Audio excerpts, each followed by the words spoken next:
Hello বন্ধুরা, good morning সকলকে। তো কেমন আছো সবাই? আশা করছি সবাই খুব ভালো আছো।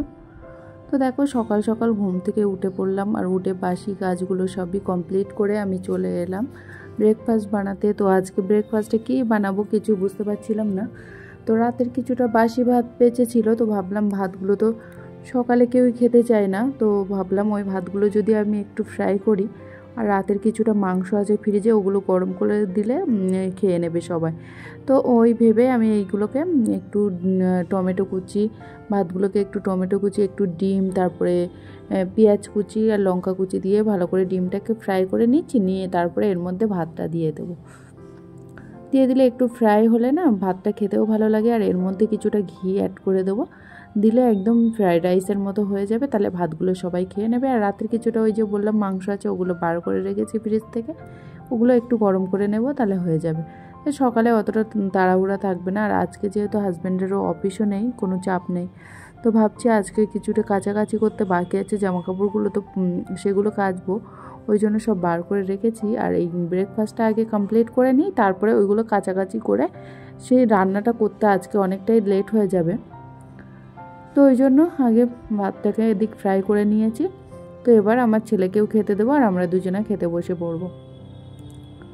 তো এই যে খেতে বসে পড়েছি এখানে, আর এই মাংসটাও গরম করে নিয়েছি। তো এখানে মাংস আর ভাতটা খেয়ে নিচ্ছি, বেশ ভালোই লেগেছে, খারাপ না, খেতে ভালোই লাগছে। আমরা তো অনেকেই রাত্রে ভাতটা ফেলে কেউ খেতেই চায় না, তো আজকে দেখলাম ফ্রাই করে ভাতগুলো আর নেই, সবাই খেয়ে নিয়েছে। তো আমি খাওয়া দাওয়া শেষ করে ঘরটা মুছে নিলাম, নিয়ে আমি এই যে কিছুটা জামা কাপড় কাচতে বাকি ছিল সে মতো সব কেচে মেলে দিচ্ছি। যেহেতু এখানে ছাদ একদমই চারতলার উপরে, উঠতে প্রচণ্ড কষ্ট হয়, ওই জন্য আমি জামা কাপড়গুলো বারান্দায় মেলছি। আর বারবার বৃষ্টি আসছে, ওই জন্য আমি যদি চারতলার উপরে দিয়ে আসি বারবার ওঠানামা করতেও অসুবিধা হবে, ওই জন্য বারান্দার মধ্যে মেলে দিলাম জামা কাপড়গুলো।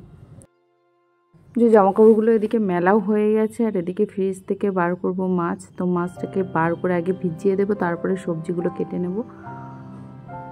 এই যে মাছটা বার করে ভিজিয়ে দিলাম, আর এখানে ছিল কুমড়ো আর চিচিঙ্গা, তো ওইগুলো বার করে নিয়েছি। তো এগুলো একটু বেছে কুটে নেব, আজকে শুধু সবজি রান্না করব। তো মাছ দিয়ে করব কুমড়ো, আর এখানে চিংড়ি মাছ ছিল কিছুটা, ওই চিংড়ি মাছ দিয়ে চিচিঙ্গাটা ভাজা করে নেব।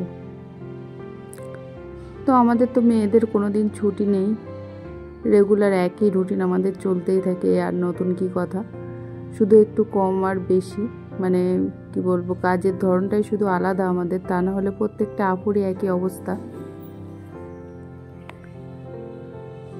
তো একজন আপু আমাকে কমেন্ট করেছিল যে আপু তোমরা কি একা থাকো ওখানে, তোমার শ্বশুর শাশুড়ি বা কোথায় থাকে, তাদের কেন ভিডিওতে দেখানো হয় না? তো আপু, সেটাই আমি আজকে তোমাদের সঙ্গে শেয়ার করব। কারণ আমরা বসিরহাটে একাই থাকি, হাজব্যান্ডের অফিসও এখানে, আমার ছেলের স্কুলও এখানে, ওই জন্য আমরা বাড়িতে যাই না। আর বাড়িতে শ্বশুর শাশুড়ি একা থাকেন। তো আমরা আগে সপ্তাহে সপ্তাহে বাড়িতে যেতাম, আর এখন ছেলে যেহেতু টিউশন পড়াশুনো একটু চাপ বেড়ে গিয়েছে, ওই জন্য একটু লেটে লেটে বাড়ি যাই, কিন্তু আমরা বাড়িতে যাই, তোমরা দেখতে পাবে আমি বাড়ি থেকে অনেক, আমার ভিডিওতে তোমরা দেখতেই পাবে যে অনেক ব্লগ আমার বাড়ি থেকে দেওয়া আছে। আবার আমরা বাড়িতে গেলে দেখতে পাবে এই সপ্তাহে বাড়ি যাওয়ার কথা ছিল রবিবারে, কিন্তু ছেলের ট্যালেন্ট টেস্ট পরীক্ষার জন্য আমরা যেতে পারছি না, কিন্তু পরের সপ্তাহে হয়তো বাড়ি থেকে তোমাদের সঙ্গে একটা ব্লগ শেয়ার করার চেষ্টা করব। আমার ভিডিওটি দেখতে থাকো, তোমাদের সঙ্গে আস্তে আস্তে আরও সব কিছু শেয়ার করার চেষ্টা করব। তো দেখো, তোমাদের সঙ্গে কথা বলতে বলতে এদিকে আমার রান্নাটাও অনেকটাই এগিয়ে গিয়েছে। তো এখানে চিচিঙ্গাটা ভাজা করে নেব। তো এখানে শুকনো লঙ্কা আর পেঁয়াজ দিয়ে পেঁয়াজটা একটু ভাজা ভাজা করে এর মধ্যে চিংড়ি মাছটা দিয়ে দিলাম। তো চিংড়ি মাছটা একটু ভাজা করে নেব, তারপরে এর মধ্যে চিচিঙ্গাটা দিয়ে দেবো।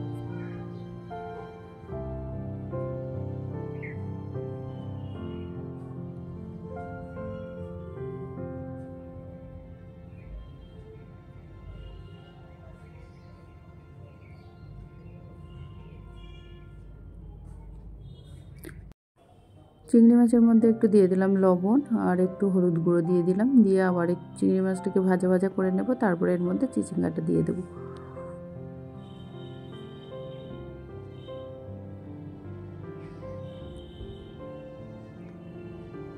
এইভাবে চিংড়ি মাছ দিয়ে চিচিঙ্গাটা ভাজা করলে খেতে বেশ ভালোই লাগে। কে চিংড়ি মাছ দিয়ে চিচিঙ্গা খেতে পছন্দ করো অবশ্যই কমেন্ট করে জানাবে যে কে কে চিচিঙ্গা এইভাবে চিংড়ি মাছ দিয়ে ভাজা খেতে পছন্দ করো। আমার বাড়িতে আমার ছেলে কিন্তু একদমই চিচিঙ্গা খেতে পছন্দ করে না, ওর জন্য আমার আলাদা করে আবার একটা মাছের ঝোল করতে হবে। তো এখানে চিচিঙ্গাটা ভাজা হয়ে গেলে তারপরে বসিয়ে দেবো। আর তোমাদের সঙ্গে কথা বলতে বলতে আমার কিন্তু কুমড়ো রান্নাটাও হয়ে গেছে। আর দেখো এদিকে চিচিঙ্গাটাও ভাজা হয়ে গেছে। তো এবার ছেলের জন্য করব মাছের ঝোল। তো এখানে টমেটো আলু দিয়ে মাছের ঝোল করব। তো এখানে কড়াইতে তেল বসিয়ে দিয়ে আমি কালো জিরে ফোড়ন দিয়ে দিচ্ছি।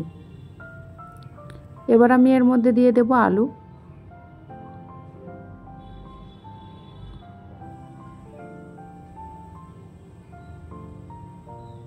তো আলুগুলোকে একটু ভাজা ভাজা করে নেব। এবার এর মধ্যে আমি দিয়ে দিচ্ছি কাঁচা পেঁয়াজ, কাঁচা লঙ্কা আর একটু হলুদ গুঁড়ো আর লঙ্কা গুঁড়ো দিয়ে এবার আলুটাকে একটু কষিয়ে নেব।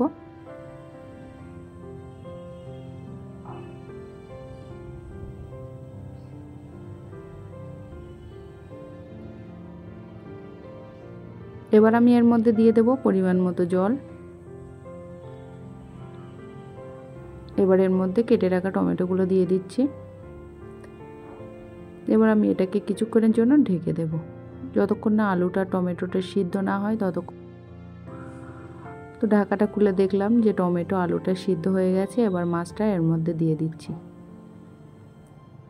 তো একটু লবণ কম হয়েছিল ওই জন্য দিয়ে দিচ্ছি আর একটু লবণ, আর এর উপর দিকে একটু মরিচ গুঁড়ো ছড়িয়ে দিলাম। তো আমার একদমই রেডি হয়ে গেছে টমেটো আলু দিয়ে মাছের ঝোল। এটা কিন্তু আমার ছেলে খেতে খুবই পছন্দ করে। দেখো একদমই পাতলা ঝোল টমেটো আলু দিয়ে মাছ। এতে কিন্তু কোনো বেশি মশলা নেই, আদা রসুন কিছুই নেই, শুধু একটু কালো জিরে ফোড়ন দিয়ে রান্নাটা করে নিয়েছি। তো এখন বাজে সন্ধ্যে 6:30টার মতো।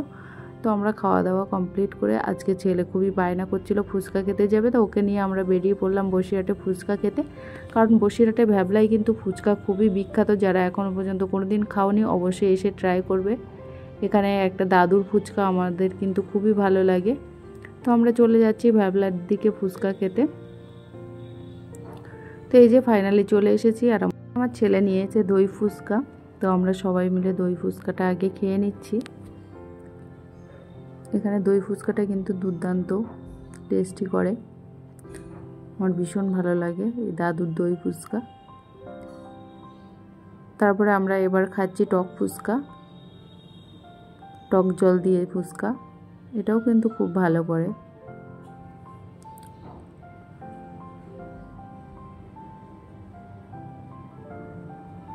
তো ফুচকা খেয়ে ফাইনালি আমরা বাড়িতে চলে এলাম। আর ভিডিওটি এখানেই শেষ করছি। তো আজকের ভিডিওটি তোমাদের কাছে কেমন লেগেছে অবশ্যই কমেন্ট করে জানাবে। তো দেখা হচ্ছে নেক্সট ভিডিওতে, সেই পর্যন্ত সবাই ভালো থাকবে।